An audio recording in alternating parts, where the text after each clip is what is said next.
the most dominant position groups, units in the National Football League. And I've got the trivia question to determine the first pick in the draft. Let's see if you win it again and then don't take the obvious first pick like you did yesterday. What an idiot I am yesterday. Jeez. Lamar Jackson, it's every day. You should be used to it by now. Thank you. Lamar Jackson has 3,303 total yards from scrimmage this season.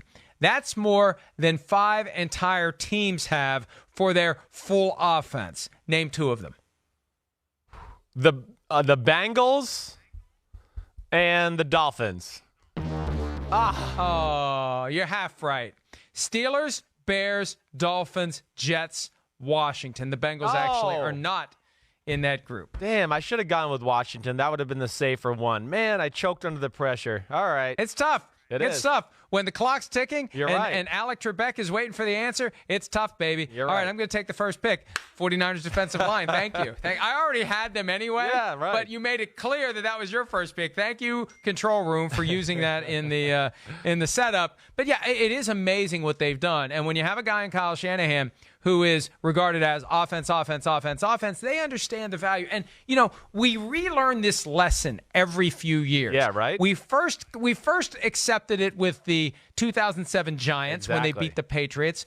And then it just bubbles back every once in a while. When the Giants beat the Patriots again, hey, it's good to have a good pass rush up the middle on Tom Brady. Right. And then when the Broncos won the Super Bowl, oh, boy, it's great to have a great pass rusher. Yes, you need to have great pass rushers who can get to the quarterback. And this is the old Tampa Bay Buccaneers approach when John Lynch was there. Yeah. 4 guys get to the quarterback, 7 drop into coverage. Right. You got a pretty good defense if you can do that. That's exactly right. The Seahawks of 2013, same thing there. I mean, spot on. I think it's a really good discussion. Of course, my pick is going to be the Patriots secondary.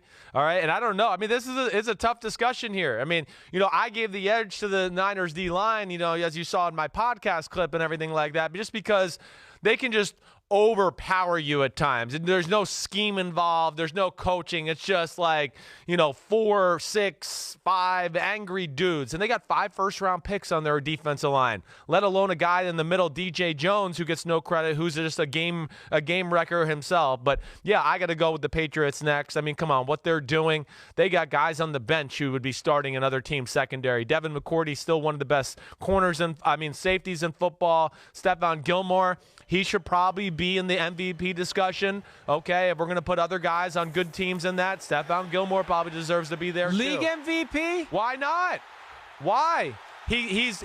They're doing historic 1985 Bears, 2000 Ravens things. He is the big part of that. He shuts down the number 1 receiver every week. Yes. Why not? I just want to be clear. Are you saying defensive MVP or the whole shebang? The whole shebang. The whole shebang, baby. Yes. I mean, that's what I'm saying. And of course, they're well coached in the back end and everything like that. J.C. Jackson's phenomenal. Jonathan Jones is really good. The other McCourty twins, great. I mean, they're just so talented across the board. And, both units that we've just talked about are just truly awesome to watch. I think those were the 2 obvious first picks. Yeah. I'm going to go in a direction that even though the team isn't doing as well this year, there is no denying that the Kansas City Chiefs have the best collection of pass catchers in the NFL. And I am taking a liberty here, and I don't care. I'm adding Travis Kelce into the mix that includes Tyreek Hill, Sammy Watkins, Mecole Hardman, who has done some great things, Demarcus Robinson, who is a role player who will pop up from time to time and make the big catch. He's got great chemistry with Patrick Mahomes. I talked to Mahomes after the win over the Raiders, and he explained how he's constantly working with Demarcus Robinson to perfect those little nuances. So Robinson knows where the ball is going to be, and Mahomes knows where he's going to be. And you put it all together, and it is the most dominant group of pass catchers in the NFL. The challenge is making sure they're all healthy and also making sure Patrick Mahomes is healthy. But when they're all healthy, when the quarterback's healthy, that's an unstoppable passing game because of the quality of the pass catchers that Andy Reid and Brett Veach have put together in Kansas City. Yeah, you're exactly right. I mean, they're one of those teams where we talk about the cream of the crop in the NFL.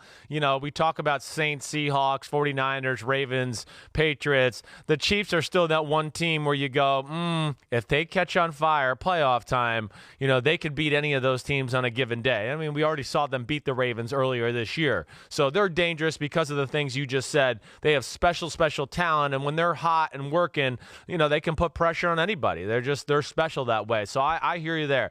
I'm going to go with the Ravens backfield, okay? I was just going to go like the quarterbacks for the Ravens and then talk about one guy, but the whole backfield deserves to be in this conversation.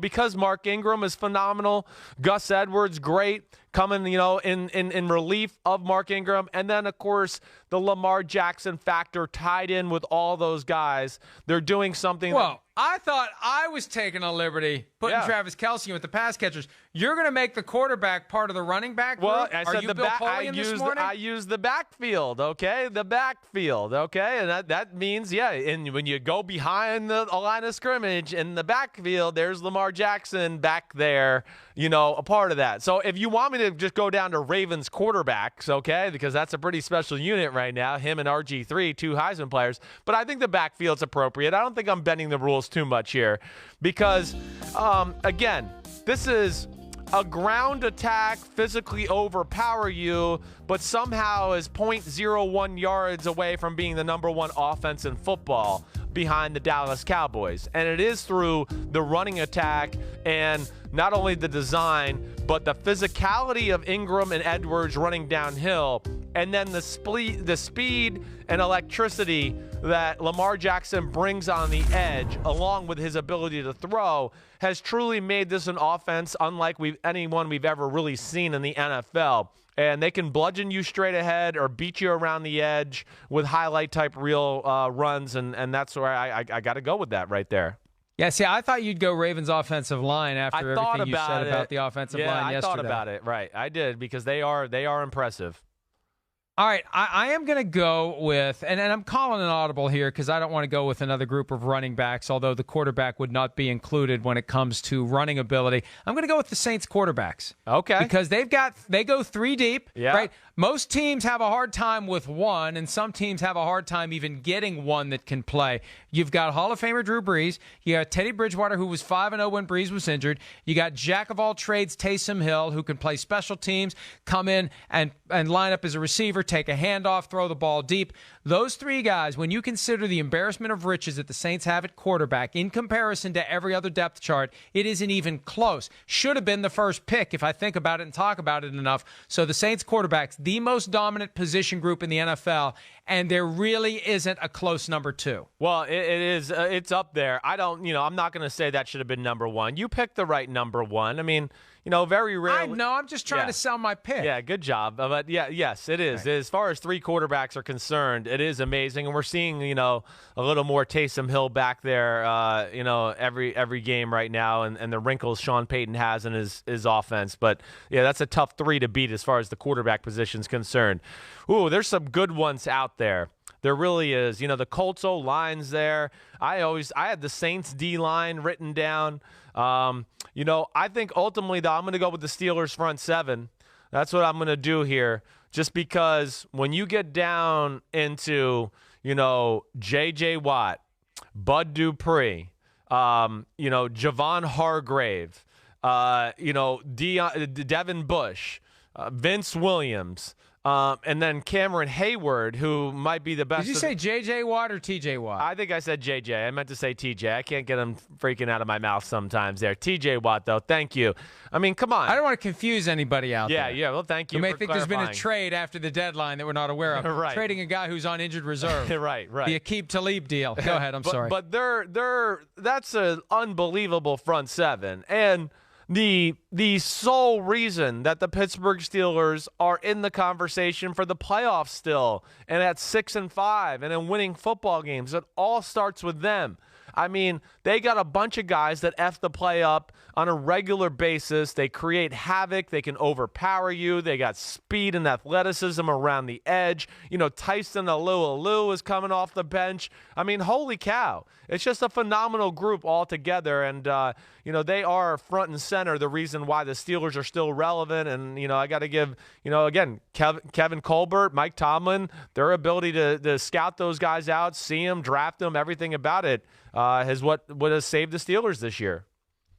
All right, let's go ahead and take a break. We got more to talk about when it comes to the Thanksgiving Day games, but the wrap-up of the draft of the most dominant units currently in the NFL, 49ers defensive line, Chiefs pass catchers, and Saints quarterbacks are my picks. For Chris Simms, it's the Patriots secondary, the Ravens backfield, including Lamar Jackson, and the Steelers front seven. Why don't you just go ahead and name the whole Steelers defense? Why didn't you just do the whole Steelers team like you do when we do the Sunday won this one, draft? baby. Yeah. I don't think you did. I don't think you did. It doesn't make up for yesterday. Hi, I'm Mike Tirico, and thanks for watching. Make sure to hit subscribe for the latest news and highlights from NBC Sports.